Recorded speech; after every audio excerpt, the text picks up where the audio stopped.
दोस्तों, आप एक ऊंट के बारे में क्या क्या जानते हैं? यही ना कि ऊंट एक भरोसेमंद जानवर है जो सामान उठाने और सफर करवाने में इंसानों के बहुत काम आता है। उनकी सबसे बड़ी खासियत है उनके पैर, जो भगवान ने खास रेत पर चलने के लिए बनाए हैं। दोस्तों, आप ऊंट के बारे में ये भी जानते होंगे कि ऊंट एक ऐसा जानवर है जो एक बार में 21 लीटर पानी पी जाता है। मगर आज हम आपको ऊंट के बारे में ऐसी बातें बताने जा रहे हैं जो आपने पहले ना तो कभी सुनी होंगी और ना ही कभी इमेजिन की होंगी।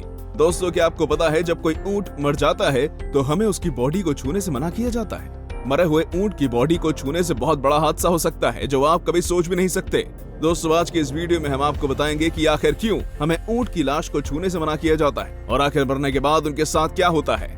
दोस्तों, क्या आपने कभी सोचा है कि रेगिस्तान की गर्मी में पानी के बिना जहां कोई भी जानवर जिंदा नहीं रह पाता, वहीं ये ऊंट कैसे अपना गुजारा करता है? और सिर्फ गुजारा ही नहीं, हम इंसानों के लिए एक वरदान की तरह काम भी करते हैं। दोस्तों, आप इसे बस भगवान का दिया हुआ वरदान ही समझे तो काफी है, क्योंकि भगवान ने उनमें ऐसे फीचर्स दिए हैं जो दुनिया के किसी और भी प्राणी में नहीं होते। एक ऊंट कई दिनों तक बिना पानी के जिंदा रह सकता है। सिर्फ पानी ही नहीं, वो बिना खाए भी कई दिनों तक अच्छे से काम कर सकते हैं। आपने देखा होगा कि उसकी पीठ ऊंची होती है, जिसे हम ऊंट के कुबड़ भी कहते हैं। कई लोग उसे ऊंट की ईमान भी कहते हैं। दोस्तों, हमें बताया जाता है कि कुबड़ में बहुत सारा पानी स्टोर हो जाता है जो ऊंट एक ही बार में पी जाते हैं, मगर असलियत कुछ और ही है जो आपको इस वीडियो में खुद ही समझ आ जाएगी। दोस्तों, उनके कुबड़ में स्टोर फैट और पानी तब काम आता है जब ऊंट के पास पीने के लिए कोई पानी नहीं बचता, जिसके बाद उनकी कुबड़ में स्टोर फैट और पानी उनको खुद ब खुद उनको एनर्जी देने लगता है। फैट पिघलकर एनर्जी बन जाती है जो ऊंट को काम करने की क्षमता देती है। यही वजह है कि कड़क धूप में भी वो निरंतर काम करते रहते हैं और कभी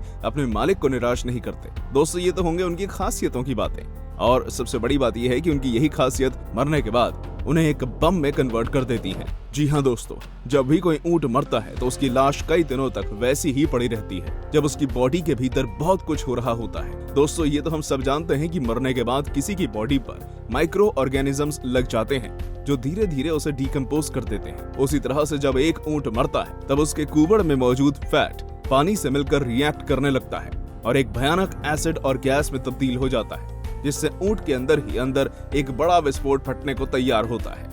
ऐसे में कोई भी ऊंट की बॉडी को केवल छू भी लेते हैं तो भी वो फट जाता है और अपने आसपास पेट की गंदगी को बाहर तो फैला देता ही है, साथ में पेट के अंदर बनी जहरीली गैस भी निकाल देता है जो काफी बदबूदार होती है, जो हमारे लिए तो एक जहर के बराबर है। तो दोस्तों, क्या आपने कभी सोचा था कि कोई ऊंट मरने के बाद एक बॉम्ब भी बन सकता है? मेरे ख्याल से आप में से कोई भी इस बात को नहीं जानता होगा। चलिए दोस्तों, आपको हम ऊंट से जुड़े कुछ फैक्ट्स बताते हैं जिनमें से आप कुछ जानते होंगे और आपको कुछ रोमांचक भी लगेंगे।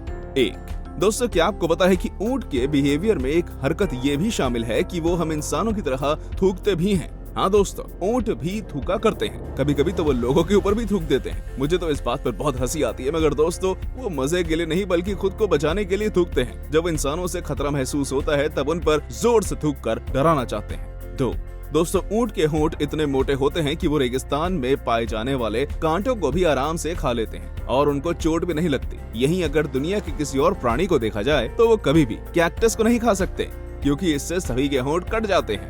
3, क्या जानते हैं कि पहले के जमाने में ऊंट को ही लड़ाई के लिए जंग में ले जाया जाता था? हाँ दोस्तों, एंशिएंट ग्रीक, रोमन और पर्शियन लड़ाई के मैदान में ऊंट को ही ले जाया करते थे। 4, दोस्तों, जंगली ऊंट की एक प्रजाति ऐसी भी है जिसे हम वाइल्ड बैक्ट्रियन कहते हैं और इस प्रजाति के ऊंट काफी स्ट्रॉन्ग होते हैं, जिस कारण आज तक कोई भी उन प्रजाति को घर पर पाल नहीं सका। दुर्भाग्यवश वो अब 1000 से भी कम बचे हैं। ये प्रजाति ईस्टर्न एशिया में पाई जाती है। अबू धाबी, दुबई में आपको कैमल मिल्क शेक्स भी पीने को मिलते हैं जो कि असली ऊंटनी के दूध से बनते हैं। और दोस्त, उतने दूध में बहुत ही ज्यादा मात्रा में विटामिन सी भी होता है। कई देशों में ऊंट के दूध से टीबी का इलाज भी किया जाता है।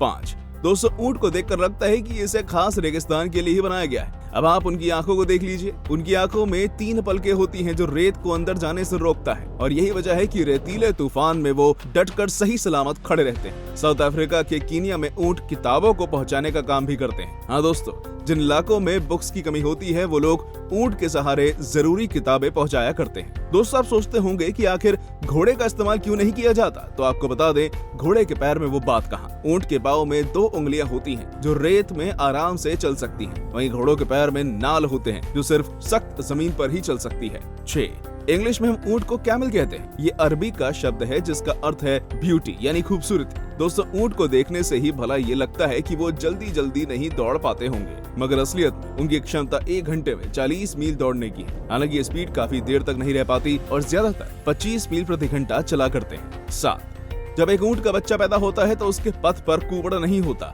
मगर जैसे ही वो बच्चा खाना खाने लगता है उसकी पीठ पर भी कुबड़ निकल आती है। तो दोस्तों, ये थी कुछ बातें जो हम आपको ऊंट के बारे में बताना चाहते थे। अब आप सभी को ऊंट के बारे में बहुत कुछ मालूम हो गया होगा। उम्मीद करते हैं कि आप समझ गए होंगे कि आखिर क्यों हमें कहा जाता है कि मरे ऊंट को नहीं छूना चाहिए। यही वजह है कि हमारे लिए वो घातक बन सकते हैं। इतना ही नहीं, एक बम की तरह विस्फोट भी हो सकते हैं। अगर आपको हमारी ये वीडियो पसंद आई हो तो इसे लाइक शेयर जरूर करें और ऐसी अमेजिंग वीडियो देखने के लिए आप हमारे चैनल ट्रिपी टेक को सब्सक्राइब करना मत भूलिएगा। धन्यवाद।